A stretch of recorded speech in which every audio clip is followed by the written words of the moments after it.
this a bit. Iqbal's point in referring to Ibn Sayyad's episodes, he seems to be um, um, to prove that religious experience, which he hasn't really defined what religious experience is, because sometimes he talks about religious experience, sometimes he talks about psychic experience. So, in a sense, equating religious experience with psychic experience to, in general, without defining psychic experience in the first place. Uh,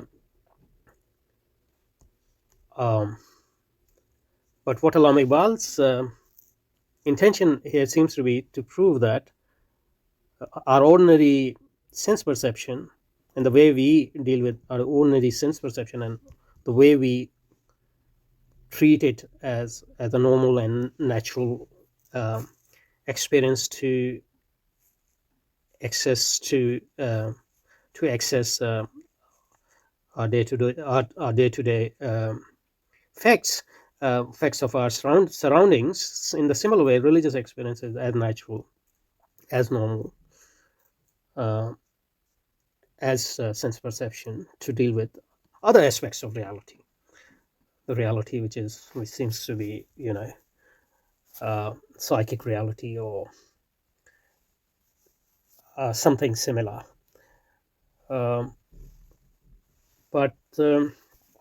And in order to prove that, he refers to this Ibn Sayyad's episode. But what it doesn't really prove that it's religious experiences and as normal experience as our sense perception, because so what Iqbal is trying to prove is that the facts of religious experience are facts among other facts of human experience.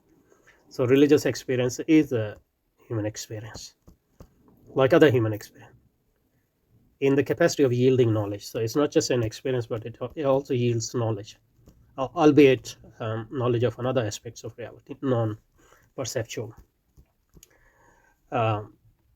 aspect of reality. One fact is as good as the other, but he hasn't proven that, because the example he gives us prove that the Prophet of Allah subhanahu wa ta'ala, with all his prophetic knowledge, was trying to determine whether Ibn Sayyad's prophecies and his news was a genuine experience based on genuine sources, etc., or whether there was interference from nefarious sources.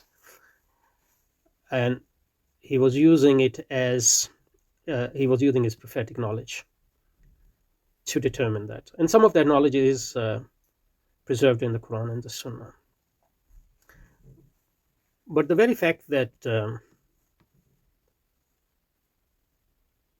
issue hasn't been resolved prove that religious experience is not as normal as our ordinary human experience, our ordinary perceptual experience. Even that religious experience which is not a prophetic or revelatory or a transcendent religious experience.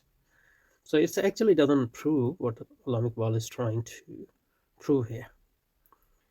And that makes sense, because religious experience, however we define it, doesn't seem to have or doesn't succumb to normal intersubjective criteria of verification, to which our ordinary perceptual experience does, succumb. And intersubjective verification, almost intersubjective verification makes, or the ease of intersubjective verification makes sense experience as a normal experience for us in a way in which religious experience doesn't. And its normality and abnormality depends on other sources, which are not as straightforwardly, let's say, intersubjective. So that's what I want to say.